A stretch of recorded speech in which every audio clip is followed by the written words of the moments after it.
Ada cerita di tengah masyarakat, kita sebut saja kota Nyawe di daerah Jawa Tengah mengenai malam satu suro. Saat itu, seorang pria berusia 52 tahun hanyut dalam sebuah suasana romantis yang terjadi di tengah kuburan di Waduk Gajah Mungkur. Ketika itu, ia ditemukan oleh seorang warga di waduk yang telah mengering karena musim kemarau dalam keadaan tidak sadar. Warga desa P, Kecamatan W, Kabupaten W, Jawa Tengah ini menceritakan pengalaman misterius yang pernah ia alami pada Sabtu 8 Desember 2018 lalu. Saat kejadian, pria itu sedang memancing di waduk tersebut, namun bukannya seekor ikan yang ia dapat, ia malah ditemukan oleh seorang warga sedang tidur dalam kondisi tanpa busana sambil memeluk sebuah nisan.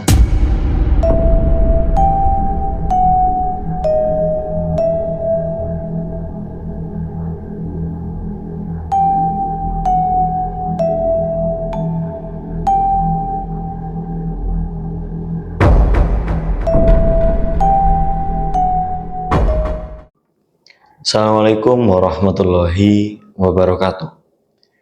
Surodiro Joyoningrat lebur dening pangastuti. Selamat datang kembali di Kisah Sunyi bersama saya Robit Anahdi.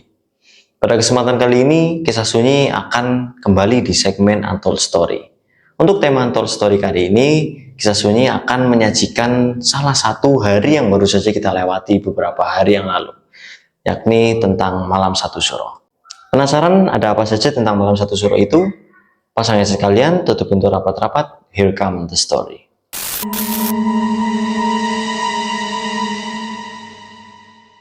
Malam satu suro. Tanggal 1 Suro merupakan tanggal awal tahun baru Jawa. Disebut malam satu suro kerap kali bertepatan dengan 1 Muharram. Dalam perayaannya, tradisi suro lekat dengan tradisi turun-temurun masyarakat suku Jawa yang masih berpegang pada tradisi para leluhur. Bulan suro dianggap oleh masyarakat suku Jawa sebagai bulan yang sakral. Mereka menghindari hal-hal yang besar menyangkut dengan kehidupan mereka pada saat malam suro. Dan sejarah dan asal-usul malam suro adalah malam satu suro mulanya berasal dari perkenalan kalender Islam di kalangan masyarakat Jawa. Pada tahun 931 Hijriah atau 1443 tahun Jawa Baru, yaitu pada zaman pemerintahan Kerajaan Demak, Sunan Giri II membuat penyesuaian antara sistem kalender Hijriah Islam dengan sistem kalender Jawa pada masa itu. Sementara menurut catatan lainnya, penetapan satu suro sebagai awal tahun baru Jawa dilakukan sejak zaman Kerajaan Mataram pada masa pemerintahan Sultan Agung Hanyokrokusumo pada tahun 1613 sampai dengan 1645. Pada 1633 Masehi atau 1555 tahun Jawa, Sultan Agung menetapkan tahun Jawa atau tahun baru Saka diberlakukan di bumi Mataram dan menetapkan satu suro sebagai tanda tahun baru Jawa. Pada saat itu, masyarakat umumnya mengikuti sistem penanggalan tahun Saka yang diwariskan dari tradisi Hindu. Sedangkan Kesultanan Mataram Islam sudah menggunakan sistem kalender Hijriah.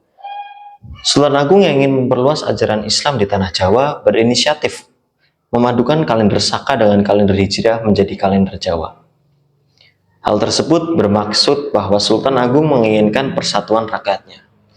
Selain untuk menggempur Belanda di Batavia, hal itu juga bertujuan untuk menyatukan Pulau Jawa. Maka dari itu, Sultan Agung tidak ingin rakyatnya terpecah belah karena perbedaan keyakinan agama. Penyatuan kalender tersebut pun dimulai sejak Jumat Legi bulan Jumadil Akhir tahun 1555 Saka atau 8 Juli 1633 Masehi. Satu Suro adalah hari pertama dalam kalender Jawa di bulan Suro yang bertepatan pula dengan tanggal 1 Muharram dalam 1 Hijriah. Sementara itu, Sultan Agung ingin menyatukan kelompok santri dan kelompok abangan. Untuk itu, pada setiap hari Jumat Legi dilakukan laporan pemerintah setempat sambil dilakukan pengajian yang dilakukan oleh para penghulu kabupaten.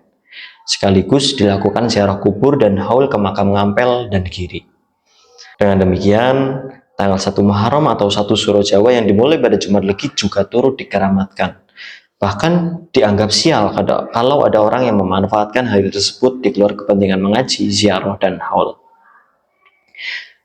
Masyarakat Jawa sering kali menyambut tradisi ini dengan suasana atau nuansa yang sakral dan hikmat yang kemudian beberapa tokoh penting seperti pemerintah pun tergabung di dalamnya. Tradisi ini berangkat dari pemahaman masyarakat Jawa sebagai makhluk ciptaan yang maha kuasa. Dan ada tujuan di balik itu, yaitu untuk menggambarkan bahwasanya manusia itu mengemban tanggung jawab untuk menyembah kepada Sang Pencipta. Tradisi malam satu suro tentunya tidak lepas dari mitos-mitos dan kepercayaan yang beredar di masyarakat. Namun, mitos dan kepercayaan yang muncul di masyarakat pun berbeda-beda di setiap daerahnya. Demikian adalah awal mula atau sejarah kenapa malam satu suro itu disebut suro itu sendiri. Banyak hal-hal yang berkaitan dengan malam satu suro, dan dari tim Kisah Sunyi memutuskan untuk mengambil sejarah dengan cara tersebut. Dan tentunya setelah sejarah pasti ada hal-hal yang menjadi larangan atau hal-hal yang harusnya dihindari pada saat malam satu suro. Dan tim Kisah Sunyi sudah membuat data beberapa hal-hal yang nantinya harus dihindari atau hal itu tidak dilakukan saat bertemu dengan malam satu suro. Beberapa pantangan dipercaya oleh orang-orang dapat menimbulkan kesialan bagi orang-orang yang melanggarnya. Dan apa saja larangan atau mitos-mitos yang terdapat pada malam satu suro? Yang pertama adalah larangan untuk keluar rumah. Masyarakat lebih mempercaya untuk berdiam diri di dalam rumah, khususnya pada malam hari. Apabila melanggar akan mendapatkan kesialan atau hal-hal negatif. Mungkin teman-teman semua di rumah juga sudah tahu bahwasanya biasanya pada malam suro banyak orang yang lebih memilih untuk tidak melakukan aktivitas dan berdiam diri di rumah karena ada beberapa larangan-larangan termasuk hal tersebut yang menjadi acuan pola pikir mereka untuk tidak melakukan kegiatan di malam hari atau pada malam satu suro karena takutnya mereka akan mendapatkan kesialan atau yang lain. Lalu yang nomor 2 adalah tidak boleh bicara atau berisik. Khusus untuk poin ini ada sebuah ritual atau tradisi yang sudah dilakukan di Yogyakarta selama beberapa tahun ini, bahkan dari dulu hingga sampai sekarang. Dan ritual itu adalah disebut ritual mubeng benteng dan juga tapa bisu yang dilakukan pada malam satu suro. Ritual ini dilakukan dengan tidak berbicara dan hanya di Keraton Yogyakarta. Jadi orang-orang itu mengelilingi benteng atau keraton-keraton dengan hanya berdiam diri, berjalan tapi tidak berbicara, tidak mengobrol ataupun tidak menghasilkan suara sama sekali. Dan yang selanjutnya adalah tidak boleh mengadakan hajatan atau pesta. Bagi masyarakat Jawa, mengadakan hajatan seperti pernikahan, sunatan, dan lainnya di bulan suro merupakan pamali. Apabila dilakukan, maka orang tersebut akan terkena bencana. Memang mungkin di luar Jawa masih jarang ditemui hal seperti ini. Tapi khususnya untuk di Pulau Jawa atau untuk masyarakat Jawa, mereka itu masih kental dengan larangan-larangan tersebut.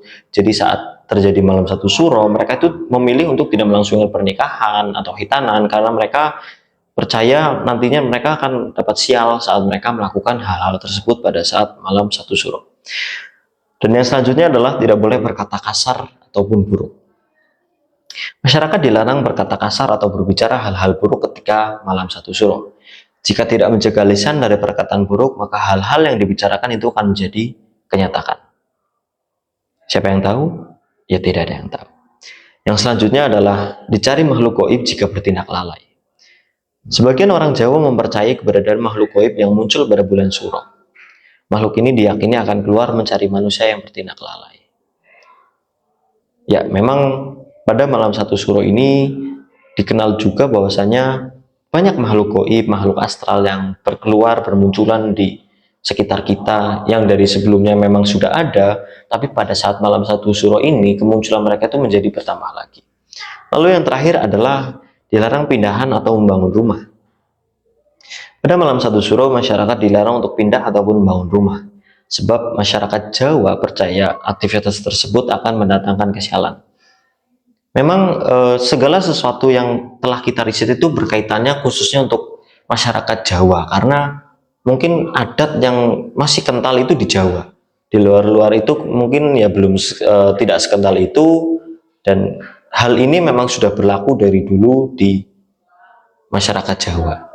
Dan yang terakhir itu mengenai yang terakhir, apabila ada orang yang membangun atau mendirikan atau pindah rumah saat bulan suro itu mereka akan dikenai kesialan.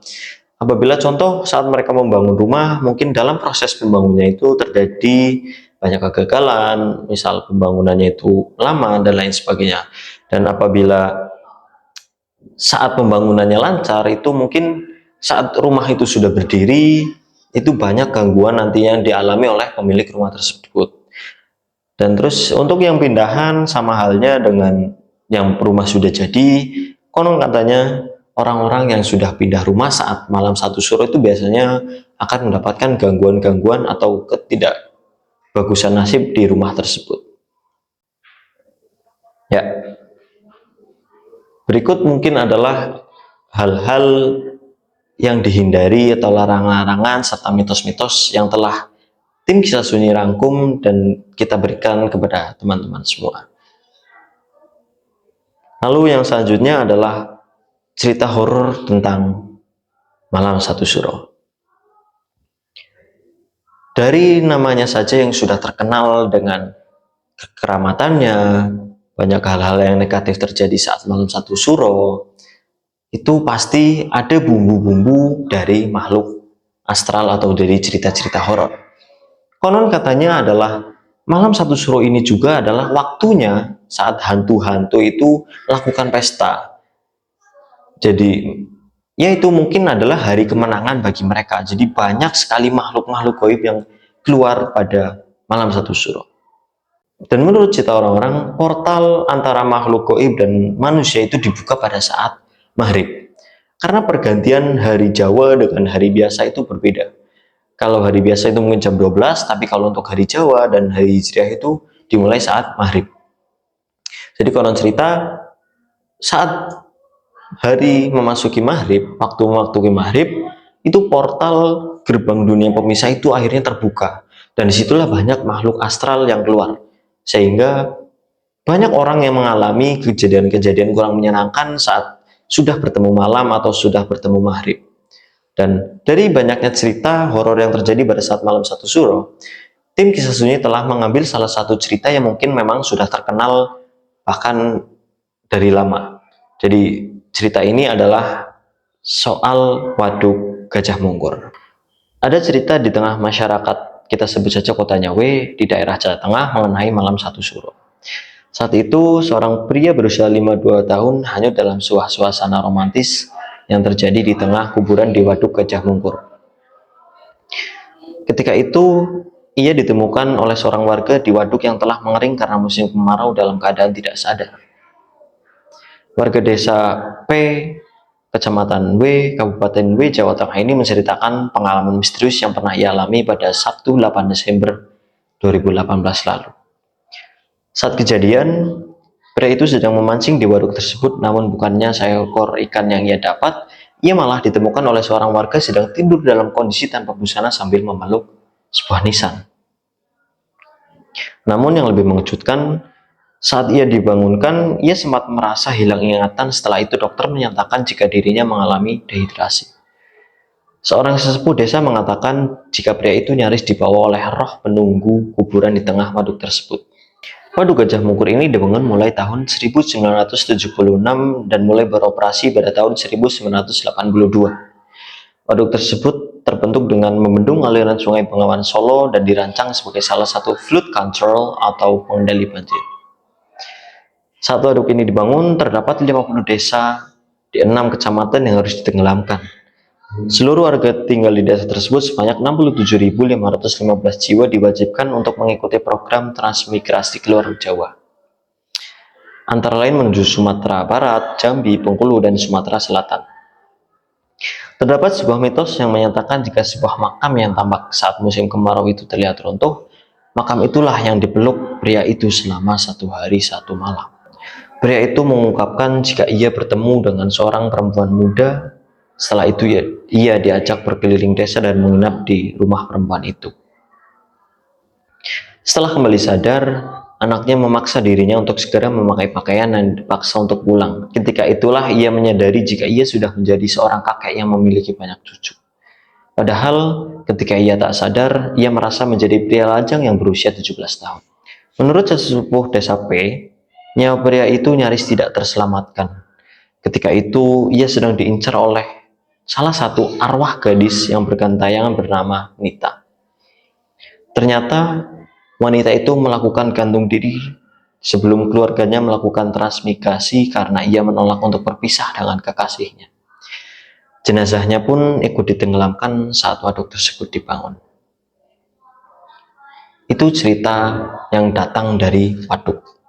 Dan kejadian ini bertepatan dengan malam 1 Suro. Jadi ada seorang kakek-kakek yang sedang memancing itu tadi.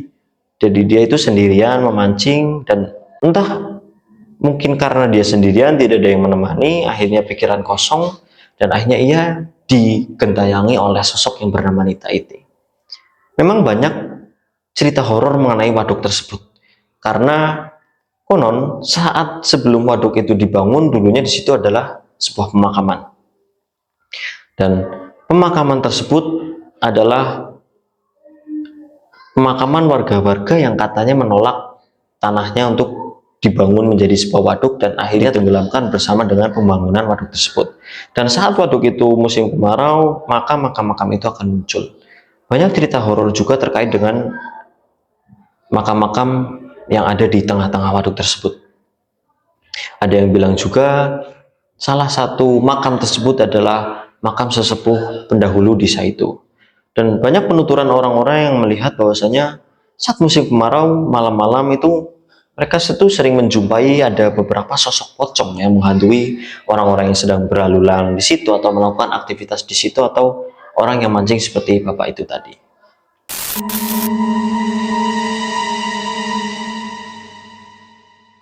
Sekian cerita mengenai malam 1 Suro kali ini. Terima kasih sudah mendengarkan.